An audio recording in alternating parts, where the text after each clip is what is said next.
Sammy, how much did you think you knew before you played all these snaps the last 2 games, and what does it compare to what you know now? Can you say that again? I'm just curious how much you've learned the last couple of games compared to what you might have thought. Yeah, I mean, the biggest thing for me is that there is definitely a difference between practice speed and game speed. I feel like I can get it all through the week and feel pretty good about it, and then you get thrown in there on Saturday, and it's like, whoa, that's a lot faster than it was in practice. So that's been the biggest thing for me, is just kind of adjusting to the way that the game plays compared to practice. How about doing that while being assignment sound and knowing exactly where you're supposed to be, sort of the combination? It's definitely a little tough, and that's just a part of being a linebacker. You know, you're the quarterback of the defense, so you've got to have people in there that are smart and that can do the job. So, you know, I take full advantage of it. What's it like being in that crowd, in that atmosphere at Memorial Stadium? It's definitely one of the best atmospheres that I've ever been a part of. Being a recruit and then being on the field, it's just like, whoa. I mean, I couldn't imagine being that quarterback first start in Death Valley. I got to ask Jaheim Scott about getting his first snaps in a game, and he talked about how it kind of went quiet for him, that like he thought it was going to be a lot more overwhelming when he was actually out on the field. Is that the same for you, or do you hear it all? Do you feel that in your body? I mean, as far as noise, I would say it definitely does. Like, you don't notice how loud it is, but you can feel the energy in the stadium. So you don't really hear the noise, but you feel the energy.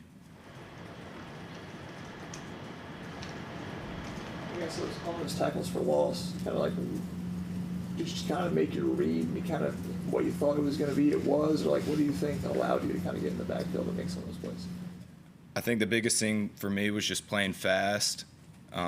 Coach Boulware challenged me midway through the game, hey, you got to play fast, you got to get downhill, and 2 plays later I made a TFL. So really for me it's just about playing fast and being comfortable playing fast. What has it been like to be coached by Coach Boulware? He brings a certain edge that I mean, you don't really get from anybody else. He played here, he knows what it takes, and I mean, he basically fights us out there at practice sometimes, so it's good to have him out there. He brings a real good energy that I really like. Just like pushing you around. Oh yeah. Not like actual fist fight, but.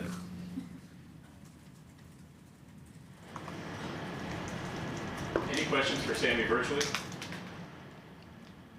Anybody else in the room? Sammy, just asking how the offense's production and their just explosion, it's the word we've all been using over the last 2 weeks, how that feeds you guys on defense and what it's like to come onto the field after all of that excitement and fireworks and such. I think it elevates our game because, you know, they say iron sharpens iron, so we're in practice and they're doing really good. It's going to elevate us to be our best as well. I think you've led the Clemson in tackles over the past 2 games. How do you have such a nose for the football where you're always there to help with tackles or making a solo tackle on your own? I think Coach Sweeney said it after the App State game, but they said I was a running back playing linebacker. So I've got a lot to work on as far as reading my keys and, you know, fitting in the right gap. But one thing that I kind of pride myself in is giving 110% effort and running to the ball every play. So when you run to the ball every play, even if you're wrong, you're gonna make tackles. So I've got a lot to work on, but at least I'm giving 110% every play. Is that kind of the advice you've gotten? Whatever you're doing, just do it full speed, and we'll fine-tune the details and some of that education as we go? Definitely, and that was kind of my message for my dad growing up, going, you know, through middle school, high school.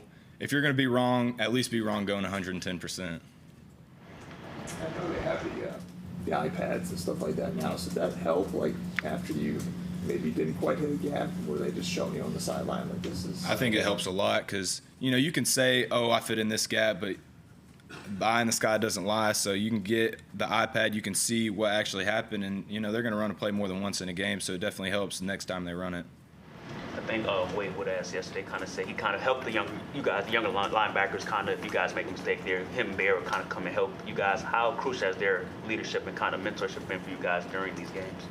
I've been really proud of their leadership. I've been really proud of the way that they've been, not only in the games, but, you know, in the spring, in the summer, and fall camp. They've just done a really good job of stepping into that role and being somebody that's out there you can clean up after a young guy. Has there been anything specific that they've pointed out to you, either in a game or in a practice, that you've been working on? I mean, definitely with my run fits, you know, with the swap stretch and stuff, it's kind of hard to fit. So they were kind of helping me in the game and fitting that stuff up, and I really appreciate that from especially Wade and Barrett. What's it like being out on the field with them at times, and then also the 2s and 3s, and kind of being more of a leader on the team? How do you balance that and flip your mindset in those situations? Well, naturally, the linebacker is going to be a leader of the defense, like I said, just because they're the quarterback of the defense. So even when I'm in there with Wade and Barrett, you have to be a leader, and when the 2s or 3s in theirs, you have to be a leader. So I don't really think it changes a whole lot. I think you just have the mindset of being a linebacker. You got to be a leader. What's that transition like from playing with the N1s and having the 2s and 3s, having so much time on the field these last couple of games, and just your role as it goes between those two looks out there on defense? I think it's a great opportunity, and not only for me, but for those 2s and 3s as well, because, later on down the line, there might be a situation where they need to be in the game, and so getting the reps early on has really helped us come along, and I'm really proud of what they've done. Have you noticed your maturity, your football IQ, just all of that, just the speed at which that's grown over these last couple of games alone? I think it's definitely slowed down a little bit, definitely comparing the first play in the App State game to the last play in the NC State game. I think it's slowed down a lot. It's kind of come to me a little bit easier. Anybody else for Sammy? Being your freshman year and leading in tackles, great. How are you keeping this momentum going into this week's game? I think you just got to forget about what happened in the last week, and you just got to focus on today. So I can't worry about how many tackles I had, how many missed assignments I had. I just got to come to work on Wednesday and give it 110%. Anybody else? Sammy, thank you, man. Appreciate Yes, you. sir.